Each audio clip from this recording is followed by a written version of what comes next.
Well, ladies and gentlemen, I couldn't get enough of the first day. I'm back at the Hagerstown Speedway Part 2. This is the Peoples Convoy 2022.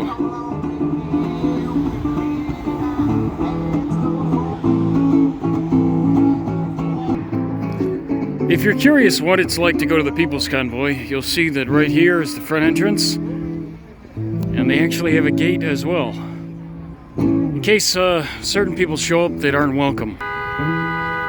You'll see over the hill there's many cars parked. This is like 1/10 of the parking lot. There's so much beyond down there and over this way. Beyond, real far. Tons of tractor trailers, campers, tents, everything.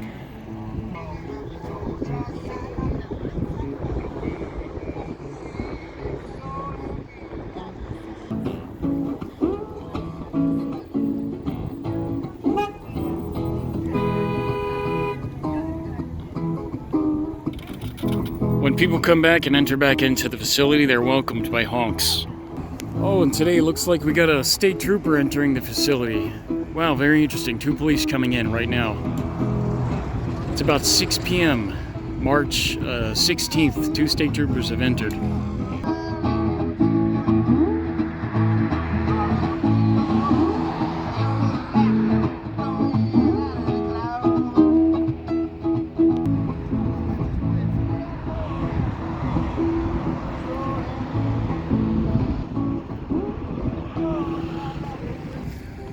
So we're in March 16th right now. I'm talking to someone right now. I was curious, do you see this event growing from this point on, or possibly getting smaller? I mean, what is your take on it? I think that it'll remain steady and grow stronger. There's plenty of support, there's plenty of food, plenty of water, plenty of motivation. It's just a matter of people recognizing that we are doing the right thing. It's the right way to go about it. Kind of a righteous resistance, if you will, toward the tyranny that's coming down on us. So it's kind of now or never. You know, if we're going to live in a digital dictatorship, then enjoy your chains. That's all I could say about that. You know, we're coming down to the wire, and so people I think know. People get it. They're just afraid that they're going to get, arrested or, this or that. But here you've got a good crowd with good heads on their shoulders, and that makes all the difference. So I think it could grow.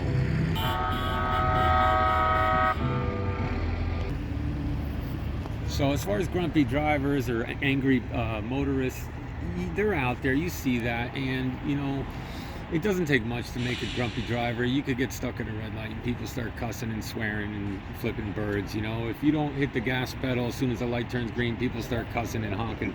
But aside from those folks, the impatient folks, I see way more support out there. People waving, thumbs up, honking their horns, and they have nothing to do with the convoy. They're just going about their business, and there's a lot of support on the roadways.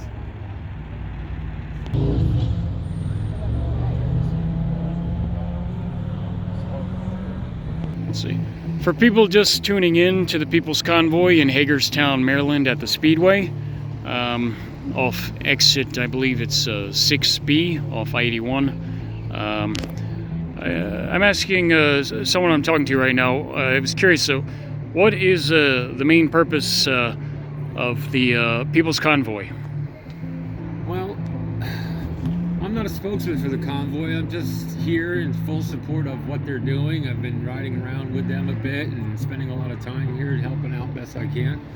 But from what I understand, the big deal is ending the emergency orders.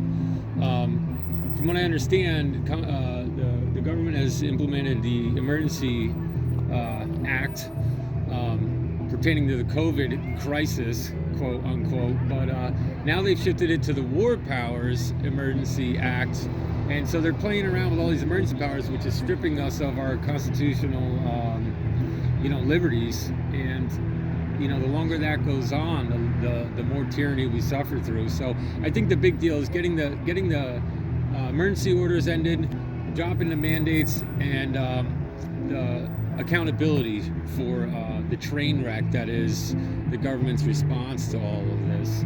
So the main game plan is to get people organized enough to rally here at the federal level to gain support, and then simultaneously get people out to their state capitals so we can swing a vote and get these emergency orders lifted. Straight up.